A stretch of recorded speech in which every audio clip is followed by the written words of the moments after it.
Yesterday was Jurgen Klopp's final day as Liverpool manager. That was tough, wasn't it?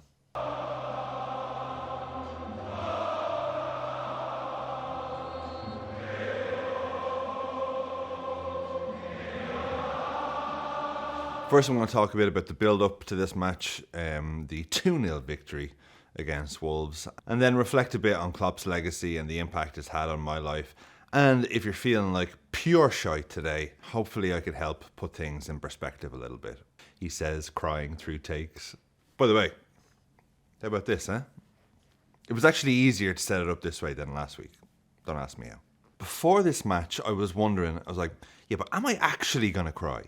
Like, I know it's like, Klopp said it in January, and I was obviously sad then, but I'd never come close to tears. And you see stuff online of like, like, oh, tears streaming down my face. This ended me. And I'm kind of like, I wonder will I be ended? I was like, are people just saying that? Is it like one of those things the way people just say lol when they're not lolling? And as we all know, if they are lolling, you type actual lol. But anyway, the point is I broke on Saturday. And you know what did it? That fucking video. You to me are everything.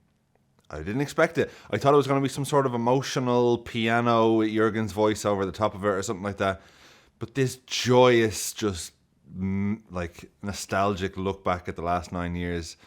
And let me tell you something. I didn't just cry like this. It was full shouldered. Oh, a proper cry. It was quite, and it took me by surprise a little. I was like, what the hell was that? And that was just the start. And then after that, like every little thing that I saw then, I was like, I was like Frank in Always Sunny. Oh, you unzip me. It's all coming back.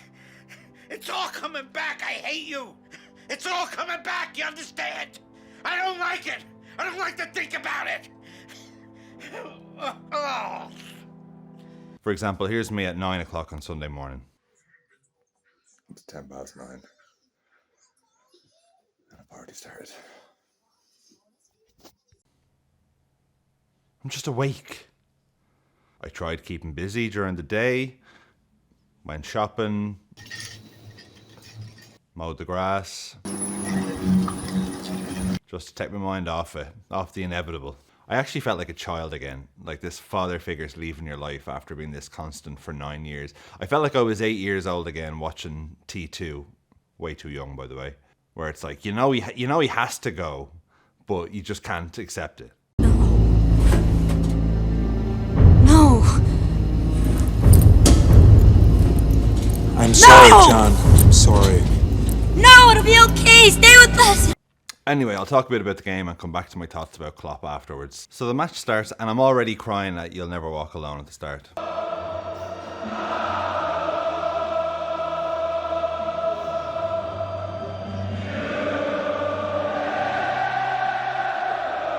And then, and it's funny because like the match kicked off and I was like, oh, who's starting? Who's playing? Like, I didn't even think to ask beforehand. I wasn't like, I wonder if he's playing, whatever. Is Nunez in? Is it going to be Gakpo? I was just like who even plays for the team? And here's a mad stat as well. It's been 96 years since a Liverpool manager won his final game. How's that possible?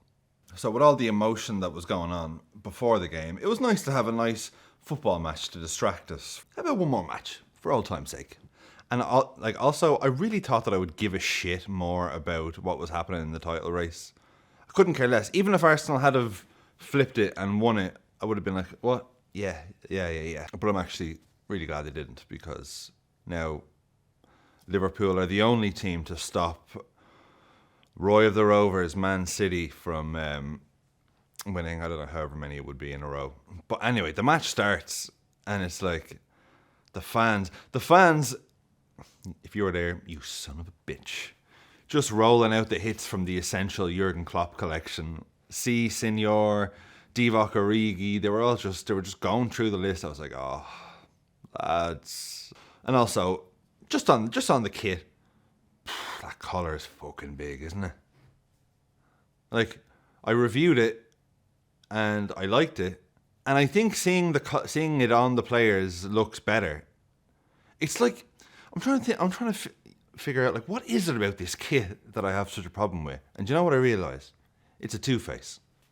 It looks good on some players and it doesn't look good on other players. Come on, our table's ready. I want to say the smaller players can pull it off better than the bigger players, or it could be the other way around. It's a two-face though. It depends on who's wearing it and in what angle or whatever. Because sometimes I've looked and thought, oh, that is nice, and then like 5 minutes later I'd be like, ugh.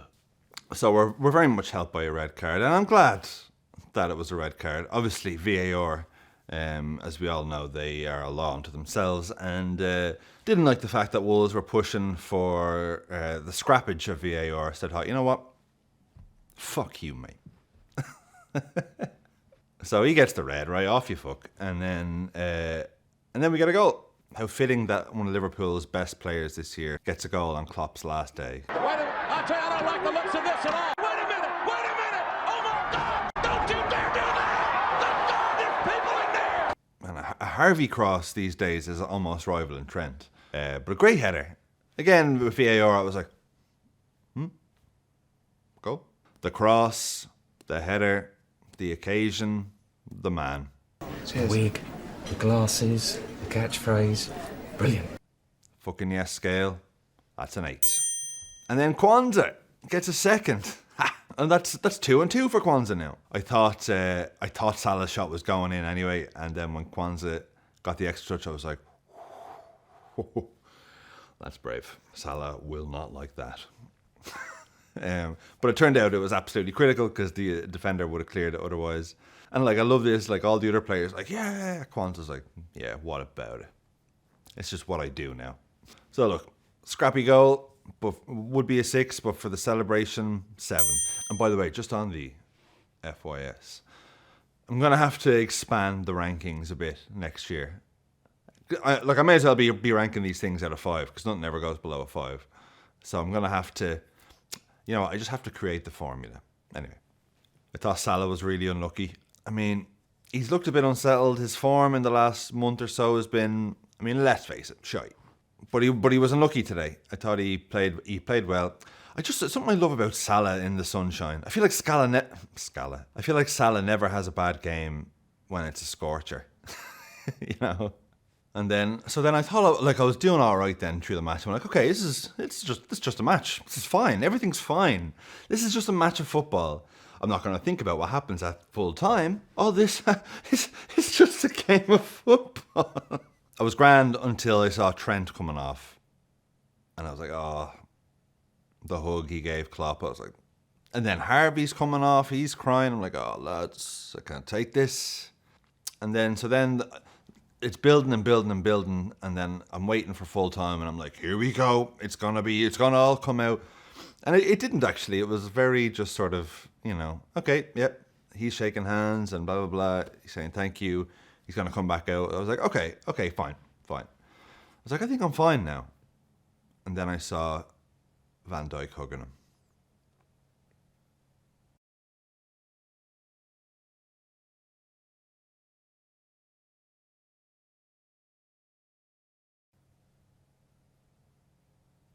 Here's a clip of me watching Van Dijk talking about the hug.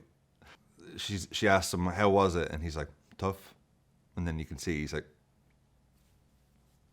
he's doesn't know what else to say, and he's kind of holding back the tears. This is me watching that moment, also fighting back the tears at the exact same moment. You've embraced each other so many times since you've been here. Watch this, Lise. You can actually pinpoint the second when his heart rips in half. And now. It was a mess. I love that Thiago and Matip got their own moment. Matip looked very uncomfortable. You could tell he doesn't like that sort of thing at all. I hope I don't know. I just don't even know. Lovely that the backroom staff got the whole treatment as well. It was lovely. It was a lovely send-off. I'm so happy. I can't believe it. I'm so happy about you all, about the atmosphere, about the game, about being part of this family, about us, how we celebrated this day. It's just incredible. Thank you so much. How nice of it for him to start the Arne slot. I heard the song today a few times, and I you can do that. I have no problem with that. Let's see how the response will be. Arne slot, la la la la la.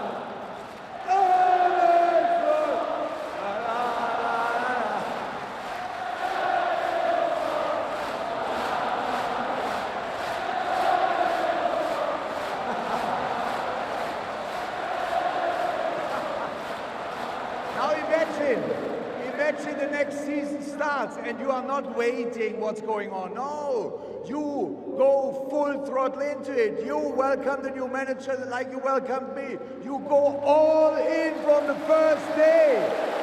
I mean, he really just didn't have to do that. And I'm like, wow, like that's really, I mean, that just shows you. It just shows you the man that he is. Like, you see the highlights. It's not just the football. It's like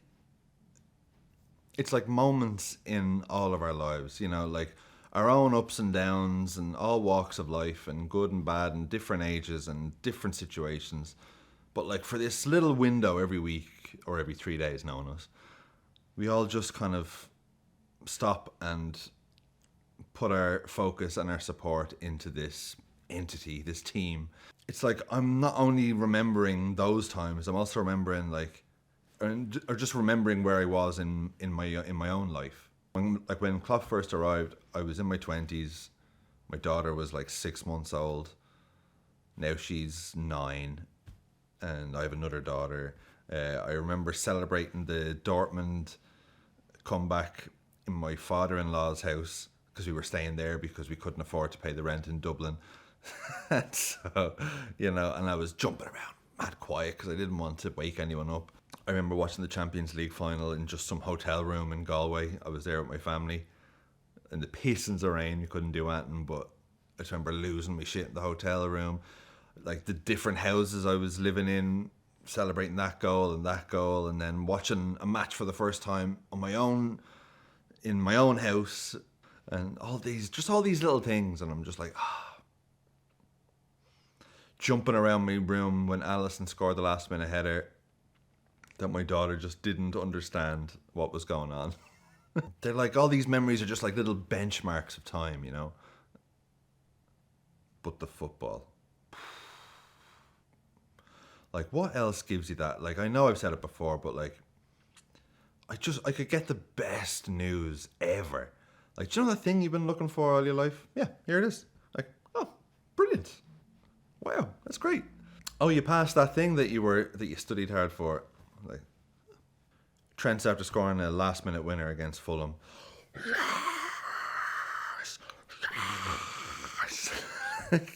Nothing else gives you that.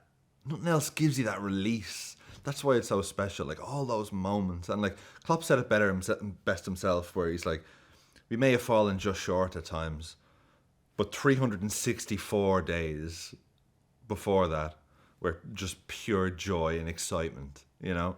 And that's, I think, why we'll miss him, is because he's orchestrated so many of those, like, or how many times have you just gone, you know, this fucking, or me personally, it's like, this fucking team. How is this possible? How is this possible? That's why it's so emotional, because you're sort of saying goodbye to that chapter. And there'll be great times to come still, of course. But there was just something special about this. Where we were to where we are now, just 17, 18, 19, 20, just each season just getting more exciting and getting closer. You could just feel it, and like all that, and then achieving it together after Klopp had lost like 6 finals in a row. Like that one clip of him going around at full time at the Champions League final, I was like, that's probably one of my favourite Klopp clip. Because like just the way he hugs and kisses Trent,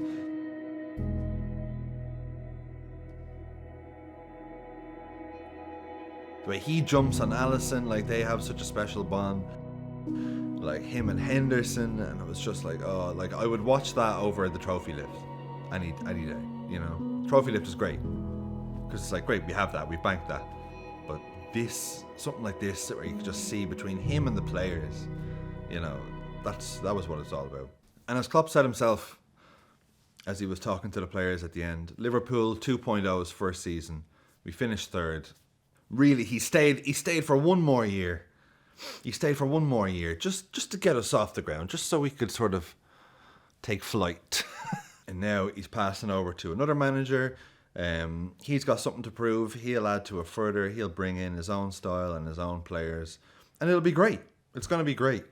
And maybe even some players will actually prefer playing under this new manager. Maybe some players will feel like, oh, I'm not really playing my best, but this is how I play in this system. Maybe there'll be a bit more freedom for certain players. There's bound to be. And different roles and different things asked of players that might suit a few players more. But like, if Shankly never left, we wouldn't have got Paisley. If Paisley hadn't left, we wouldn't have got Fagan. We wouldn't have got Dalglish. You know, we wouldn't have had these other amazing moments from different eras. And eras just have to come to an end. I, for one, welcome our new hairless overlord. But one thing I do love is the fact that Klopp is now just a fan like us, and he can enjoy a beer in his sitting room and watch Liverpool and cheer them on the way we do. Maybe he'll watch this. He put every ounce of his energy into the team and into making us happy for 9 years. So he's more than deserved. He's more than earned his rest.